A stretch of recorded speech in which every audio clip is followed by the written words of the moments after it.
The movie's always as good as the book, right? Ew.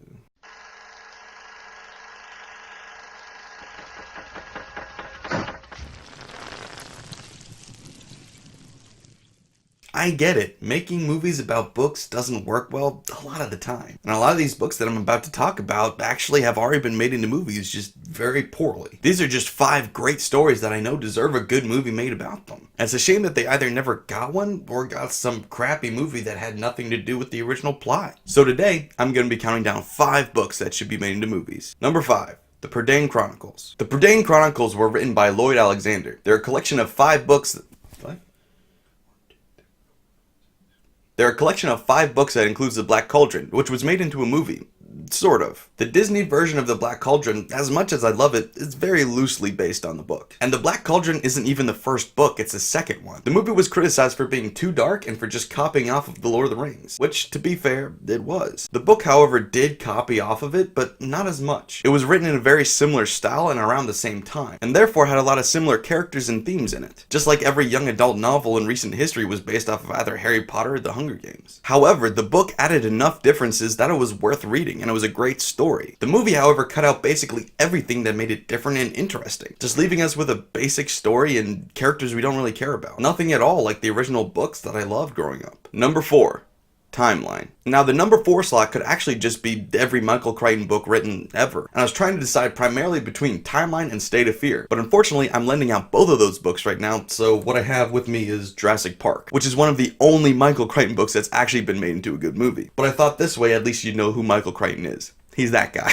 Now, Michael Crichton is actually my favorite author, but there's very few good movies that have been made about his books for some reason. Like I said, Jurassic Park being one of the only exceptions. Now, Timeline has already had a movie made about it, but it wasn't worth watching at all. And despite State of Fear being a great story, nobody's ever made a movie about that. Yet, for some reason, we're getting our 5th Jurassic Park movie, and we even had a movie about Congo made. And Congo wasn't Michael Crichton's best work.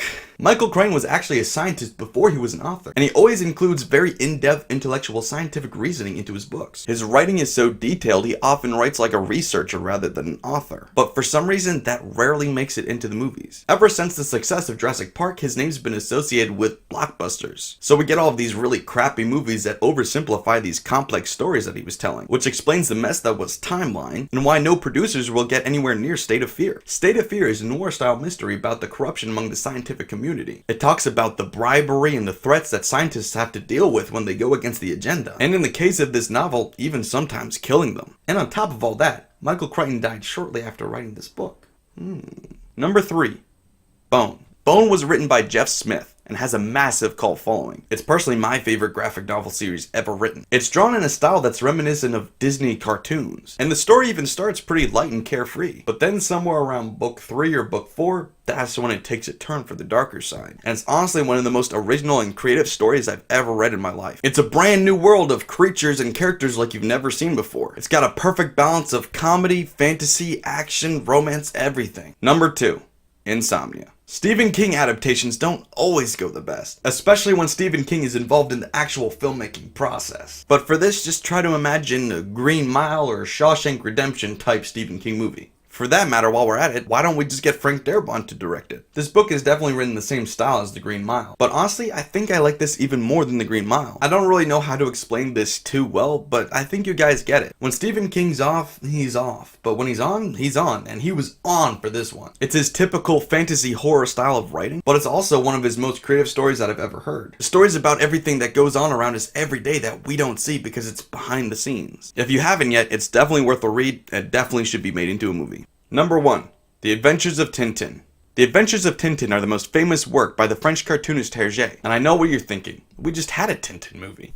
No, we did not! That atrocity, that movie that Peter Jackson and Steven Spielberg gave us called The Adventures of Tintin was not The Adventures of Tintin. That was Indiana Jones 4, Steven Spielberg. That was the Hobbit trilogy, Peter Jackson. It was an abomination. And I'm sorry for the overreaction, but I am passionate about this. This is the compilation of the last 3 books of Tintin. I have the whole series, and most of them look nicer than this particular book, but this one's a hand-me-down, and the first one that I got. I read these 3 stories a minimum of 100 times each. I can remember a specific year from my childhood where I read this book every night, and I promised myself right then if I ever became a director or a writer or anything like that, I would make this into a movie. So when I heard Peter Jackson and Steven Spielberg were making it into a movie, I got excited.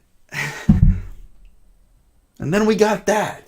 Tintin is a kid who's a reporter for a newspaper. He stumbles upon mysteries all the time and does his best to solve them. He, however, as a kid, avoids conflict at all costs. He has to use his intellect to not only solve the mystery, but to also save himself from countless mishaps. There is no way that Tintin would use the handlebars of a motorcycle to zip line through a city. Are you kidding me? And the climax of the movie was a crane-on-crane fight? What? And Tintin, being a written comic, still had some of the best physical comedy I've ever seen. But in the movie we had this motion capture animation style which does not work for physical comedy at all. You're not tangible enough to be a real person, but you're not fake enough to be animation. So take a basic pratfall for example. In a live action movie, it's just slip, fall. In an animated cartoon, it would be slip, do a couple backflips, and then fall on your head. But in this crossbreed of animation live action, it's slip, stay in the air just a second too long, and then fall. In that situation, the comedic timing is completely ruined. And honestly, I don't know how they messed it up this much. The casting was perfect. Why can't we just have a good Tintin movie?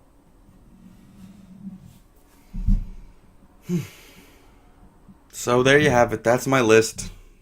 I wasn't expecting to be this depressed when I was done with it. But that's the danger of when you make movies about books that you love. Sometimes it just turns out terrible. But we have to remember that there are plenty of adaptations that are just as great as the books, if not better. A series of unfortunate events, Jurassic Park, The Green Mile, the list goes on. For every Hobbit we get, we have Lord of the Rings. And for every Jurassic World we get, we have Jurassic Park. For every Percy Jackson we get, we have Harry Potter. Just because it's a disaster sometimes doesn't mean we can't keep trying. In fact, we have to keep trying. That's how we get the good ones. The fear of defeat should not stop us from trying to reach victory. That was so overdramatic for this. But anyway, that was my list. What books do you want to be made into movies? Comment below and let me know. And list your favorite book adaptation too. I'm Simon from SimonsRants, and that was my rant for today.